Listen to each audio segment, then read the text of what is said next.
Hello, and what I have behind me today is my beautiful cabin chassis that has a literal 12-foot bed on it. If you guys didn't know, I bought this truck about 2 weeks ago because, you know, my mega cab was broken, so why fix that truck when you can just go buy another one? In my head, it made perfect sense, but it really doesn't make any sense because that truck's still broken.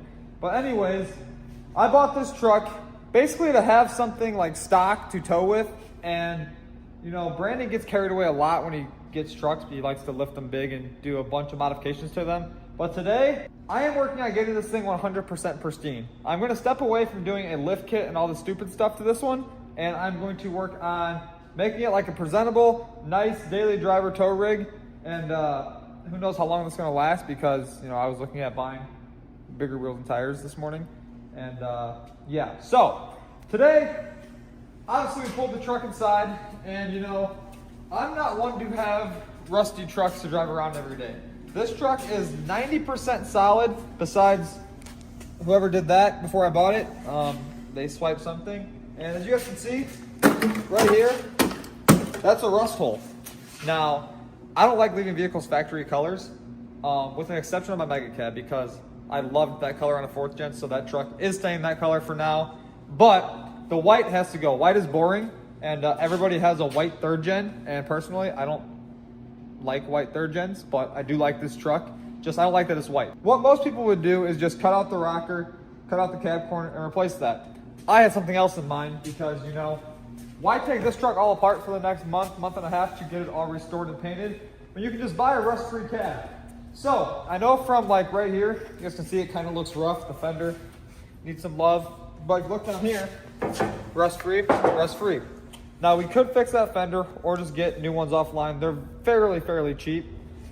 This door right here, that one is smoked, but that door right there is perfect. So in my head, I can take that door, put it on here, and have a rust-free cab, because if you look back here, underneath it, there's absolutely no rust on it at all. Now you guys may be asking yourself, why would you buy a whole other cab and you can just replace the rocker? Well, you see here, I have a lot of stuff going on, and it's a lot easier to get this all taken apart and painted and not have that truck into a million pieces. So right here, got some fresh tow mirrors. Oh, that one's cracked. That's disgusting, but good thing I'm going to gut this thing completely and take absolutely everything out of it. So basically when it gets painted, it'll just be a bare shell. Now this will be ripped into a million pieces, but a lot of these parts I don't need. I will probably keep the dash and the wiring harnesses just to have them as a spare. I noticed that it has a back glass that does not have a slider inside of it, so that's got to get out of there because I want to have a back window inside of it. Tow mirrors. Should we save the tow mirrors? We should probably save the tow mirrors. Just as a spare set. That makes the most sense. Windshield. That's already cracked. Now it's definitely cracked, but that just gives me an excuse now to buy a back sliding glass window. Because either way, this has to get replaced. So now when I replace it, I just buy a back sliding window. So, I honestly, I probably shouldn't have just shattered out the window, being that we're gonna take the truck all apart right now. Yeah, that probably wasn't my brightest idea, but on the bright side, there is no bright side. So what we're gonna do today though is get this whole entire cab all disassembled. Now we should probably wear gloves because I don't want to cut my hand open. Did they make a window that rolls up and down? Because I personally don't like the back window. You know, I'd like to have all my airflow. But yeah, I say we start with getting what we can out of it. And I should probably sweep it up really quick.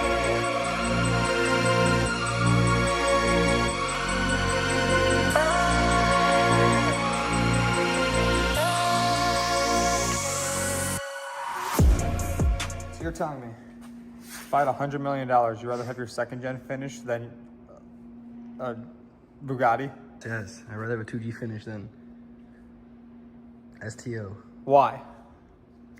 This excites you more than a Lamborghini. Anyways, guys, we were just talking about when I'm going to buy them Lamborghinis, and He said, I'd rather have my second gen finished.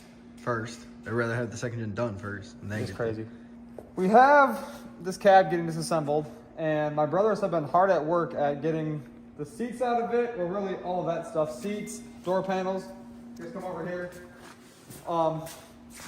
This thing looks absolutely disgusting. As you can tell, we're covered in dust. I took the steering wheel out of this truck because this one has cruise control inside of it. Mine right now doesn't. And we drove that thing about 300 miles today, and my foot was sore. So I was like, you know what? Maybe the wires are behind my steering wheel, and they are. So I took this one out, took the controls out of it, and then put the controls into my wheel. And I have cruise control, so that's one more option that poverty-ass truck has. The only thing they have to get out now is this back tray, which I think is just sitting there. Take all this stuff out, obviously. All this, which these actually look pretty good. They are filthy, but mine are all cracked up, so we'll get those off. Probably clean them really good, maybe paint them. We got a lot of parts laying there, so that's a plus. We have to get the dash out next, figure out why this thing won't release. It has a G56 center console in it, which is actually pretty cool. I know they're like universal. I know like the second gens, the 6-speed center console is like only for manuals. This is for automatic or manual, so that's awesome. The rubber floors definitely are going. We're gonna have like a dumpster full of stuff by tomorrow morning, and the dash will keep. This door will keep. As you guys can see, I already took the sticker off the side of it.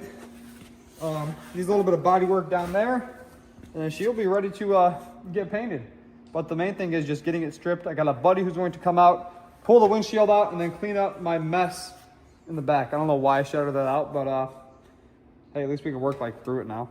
So we're gonna keep on working at getting all of this stuff unhooked, and by we I mean our wiring technician, Ethan.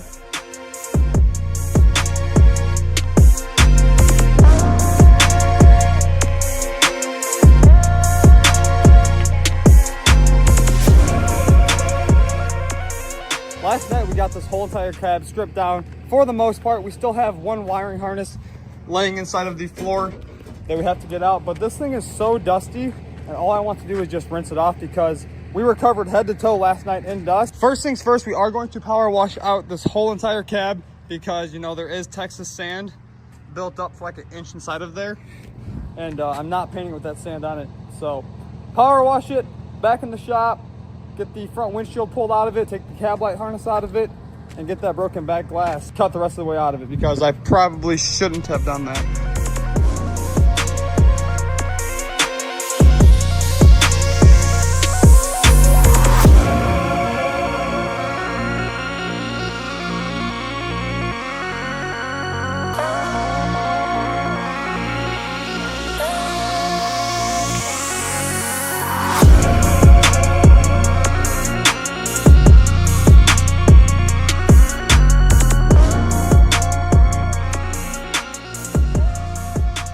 Got the cab all power washed, and this thing honestly cleaned up a lot better than I thought it would. And yeah, now we just gotta get this glass all pulled out of it. But look at this thing underneath. That literally looks like it's brand new. Obviously, we gotta sand it all down. We'll probably either paint it or Raptor line it. I'm honestly thinking just Raptor lining it, undercoating it, because I am using this truck to daily drive and to tow, so it will see the Indiana salt inside the wintertime. It will see dirt, mud, whatever, road debris that I run over with it. And yeah, so the inside is basically all the way gutted. We still have to pull out the harness, obviously. Take out this little firewall, sound detonating stuff, insulation, whatever you want to call it. I'm probably going to buy that boom mat for the whole floor because, you know, I don't like it being noisy inside the cab. I like just driving the truck and going down the road without hearing all the outside noise. And to say the least, I know I said I'm not going to do anything crazy with the suspension, but I do need to change out these tires. They have some vibrations. They're not the best tires on the truck. So I am thinking about doing a 33 1250 on these 17s, getting these wheels all polished up, and somehow finding a spike lug nut that I can run on this dually wheel or get covers for it and try to get some type of center cap for it. I think that would look very good on the truck. I'm sure they make a factory center cap from Dodge for these wheels, but I really want to have the big spikes coming out of them. So the only thing left we really have to do with the cab, like I was saying, is just take that stuff out and then start sanding everything down. I'm either gonna paint it, then Raptor line underneath it, or Raptor line it now, then paint it. That way I get a clean tape line with the paint. I don't gotta worry about Raptor liner getting over my brand new paint. Now, the real question is, what color do I paint this truck? Because I kind of stick to the same color on my second gens, but being that this is a third gen, I'm thinking we start with a new color.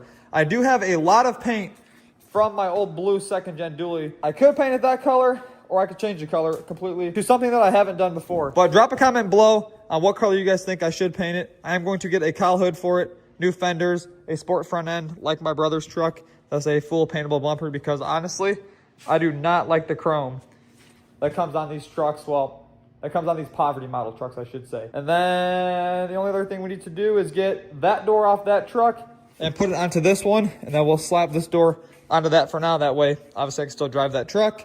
And then get to body working, and off the paint it goes. But obviously, since I'm not taking this truck apart yet, and I am still towing with it, I need to install some parts on it that should definitely improve the airflow for the turbo and the intercooler and all of the boost on the truck. So what we have right here is a intercooler kit from SPE, and somewhere inside of here we have a upgraded intercooler, because you know we need all the boost we can get.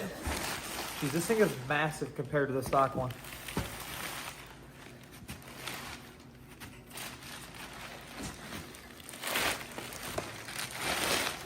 Yeah, this thing is way bigger than the stock intercooler. Look at this. That's the size of this one. That's like 3 inches. Oh my God, why is it so heavy? First things first, you guys can see, come on this side, how thick this is here and how thin that is there. And hopefully I have a lot more boost running through here now, because, you know, we need all the boost we can get. And with these cabin chassis, I guess that's a lot different buying aftermarket parts for them. I did not know that prior to buying this truck, or I probably wouldn't have bought this truck. But we already have the intake horn on it, air intake on the turbo to the filter. It's obviously already got all the go slow parts off the motor. Yeah, what else have we done to this? 5-inch exhaust. Yeah, we haven't done much on this build yet, because I have been waiting till we get to that part, and then we'll probably change the oil pan, gasket, new oil pan, make the top of the motor look perfect. I do have a new manifold over there on the welding table that we could slap on this. We probably will, since the cable will already be off. But here is the intercooler for the truck. This thing is literally a monster. I cannot wait to get this thing on here and installed. Right here we have boost tubes. These things look a lot bigger as well than what I have on it now. So I believe, oh, we have nitrous ports. We have a nice polished intercooler pipe for it. I believe this one goes right here. Yeah, this one goes on this side. It's kind of sick though. Now it matches that. So we'll have all polished piping. What if we do all polished under the hood on this? Because think about it, we'll have the polished wheels and all polished under the hood. So now we just got to get one of these and polished, and then everything will be polished valve cover. Yeah, that'd be sick. So this is the driver's side pipe for the motor. And then right here we have the passenger side pipe that goes from the intercooler to the turbo itself. Nice polished deal. This lays somewhere inside there like this, I believe. Yeah, just like this. And then yeah, we're one step closer to having a monstrous of a cabin chassis 3rd gen tow rig. So what we're gonna do now is take off this plastic cover, take the AC condenser off. That honestly needs replaced too, but I'm not trying to recharge the AC right now. So when we cap swap it, we'll get a new AC condenser on it. Obviously the intercooler is going to already be brand new, so we'll swap that over to the new cab. Maybe a new bigger radiator eventually. Okay, tell me why this one is tiny and this boot did not want to come off. We literally had to cut it off of the turbo because it was so stuck on there, the clamp. Why Dodge puts plastic intercooler pipes on their trucks makes no sense to me. But now you guys can see the comparison. So this is our stock stuff right here, stock intercooler piping. That is our new stuff. Way bigger, beefier intercooler, way bigger piping, as you guys can tell. Right here, you know, you can already see the difference. That's like 1 inch small, and this is like 5 inches big. And yeah, and we got ports to put nitrous on it. So what we have to do now is get this pipe and this pipe all set up onto my engine. This goes on here. Nice silicone boots that they send with the kit. One of these clamps should go on it. this clamp here, this clamp here. So we're gonna take this, I'm going to slide it back through here. Into our engine bay. Slide that over our turbo. And just like that, the boost tube is slid on. Get that out of the way a little bit. We will take this clamp right here. Make sure that's all the way in. Slide that clamp down. Put that clamp right there. We probably should wait to tighten these up until we get the intercooler back on. Make sure everything's good. Okay. So that one's in. Then we have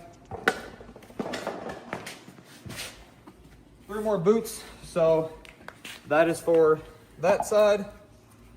This is for that side. And then this big one, I would assume, goes onto the intake horn itself. Yep, so we can take these. Literally throw them in the garbage. That's crazy. I kicked that so easily. I cannot, yeah, I can barely even lift that one up. So now basically we take this bigger boot, slide it over this one, just like that. Grab one of the big clamps, slides on nice and easy. Slide the tube in, grab your boot, slide the boot back on, take an intercooler clamp, slide that one down to the bottom, this one to the top, straight up, and just like that, this boost tube is on. Now it's on. Okay, so now it's time to grab the intercooler that is literally bigger than me. Now we have all this stuff on. Probably grab these boots now. And the clamps. We need 2 clamps over here. And 2 clamps over here. So, let's just figure out the easiest way to put these clamps so they come back off if we ever need to take them back off. We need our rubber off of here. God, this thing is junk. Slide these up onto here. Slide this one up inside there. Imagine we left this plug on but slid the boot over it. I don't think you'd build any boost. Oh my goodness. This thing's a monster.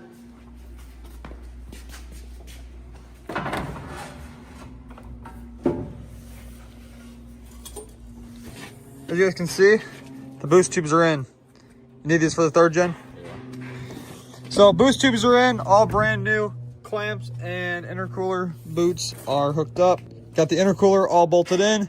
That thing is like a lot bigger than the stock one. It literally sits like 2 inches past where the stock one sat. So we're gonna take this thing on a drive now and see the difference we have with this intercooler and piping setup. So we're taking our first test drive, and before, it didn't build much boost, but now I realized when I took out the old intercooler, there was a hole straight inside the front of it. So now this thing sounds a lot different. It's building way more boost than it did before.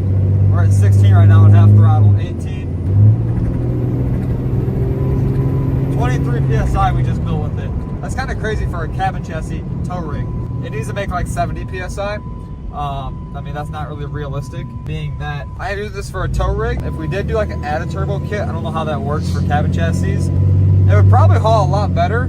Granted, I haven't really hauled much besides the skid steer with it since I bought it, since the mega cab is like 12 hours away getting fixed, and you guys will see that truck soon. I know. I missed that truck as well. I haven't really got to drive it this year, but now that the weather is getting better, I am going to get it fixed. My little brother actually took that thing down to Arkansas to get everything gone through, because I've said previously, I am not good when it comes to wiring. I found a guy on Snapchat who had actually reached out to Gabe's Snapchat and then got somehow connected with me. He was saying stuff on the phone that I had no clue what it meant. So I was like, yeah, you sound pretty knowledgeable with this wiring system, so we'll definitely let you take the truck. But that truck will be back soon. And in my head, I want to set this thing up to be able to haul the mega cab and my big 2nd gen at the same time. to all the shows, because this truck, I think it can do it. Being that's a cab chassis, and it actually has leaf springs on the back of it, it should work a lot better. Compared to my dually, my mega cab, that thing is a factory 2500. I swapped out the axle, I swapped out the bed, and the transfer case is like the heavier duty Borg Warner transfer case in it now. One piece, 5-inch drive shaft, all aluminum. So it has everything for the dually, just not the dually leaf springs. I have to get into that eventually if I decide I'm going to tow with that truck. It all depends. I haven't really got to use that how I wanted to since I built the lift and G56 swapped it, because it just doesn't want a mega cab some days. But that truck is coming back soon. Back to this, we have the intercooler put on it now. We have intercooler piping, silicone intercooler boots that won't pop off like the stock ones, the intake manifold, 5-inch exhaust, and the air intake. That stuff's all done to it. I do eventually want to change out the injectors to a little bit of a bigger injector just to give it a little bit more power towing. We'll probably do head studs and coolant bypass when the cab comes off of it to get the new cab put on. Interior wise on this truck, probably get all black headliner, black pillars, try to get a black dash, definitely some new seats, even though these seats are new to me. This truck runs and drives literally perfect. I just need to not destroy this suspension, because the big trucks tow good, but I've never really had a stock truck for longer than a week. It's kind of bothering me, this truck being stock this long, but at the same time, it's nice. I get in the morning, I start it up, everything works, minus the seatbelt dings, whether it's plugged in or not, but I can deal with that. It's got ice cold AC, hot heat, the horn works. Come on. None of my horns work on any of my other trucks, and this horn definitely works. I do want to change out the steering wheel to one of those AZ Auto wheels. I had that in my green DURAMAX, and inside my big truck actually has one. It's a full custom, like stitched blah blah blah steering wheel. Those things look amazing. The driving with them is like 10 times better, especially on like long road trips. You know, it'd be nice to have a more comfortable steering wheel, because right now we just sit there and drive with this old stock steering wheel, and who the hell knows whose hands have been on this thing in the last 900,000 miles. Actually, no, it doesn't have 900,000 miles on it. I was looking at 955. I've almost drove this truck for 1,000 miles, and since I bought it. But we're headed back to the shop now. We are going to make sure all the boots are still tight, and yeah, I cannot wait to get more stuff done to this truck. Like I was saying, drop a comment below on what you guys think I should paint that cab. I don't know, I usually do blue or gray, but I want something different. You know, it's a new build, something that will go good with the black bed for now, because eventually I will paint that bed. It's just, we just put that bed on, and it's not fun putting a service body on and getting it aligned properly on this frame. So I will eventually paint the bed, so whatever color I paint the cab, the bed will be painted that color. But for now, I'm just gonna get the cab and everything all painted, and then down the road, I'll pull the bed back off, paint that, or powder coat it, either or. Drop a comment, like, subscribe, tell your great grandfather, your grandma, your aunt, your uncle that I uploaded, and I'll see you guys in the next one.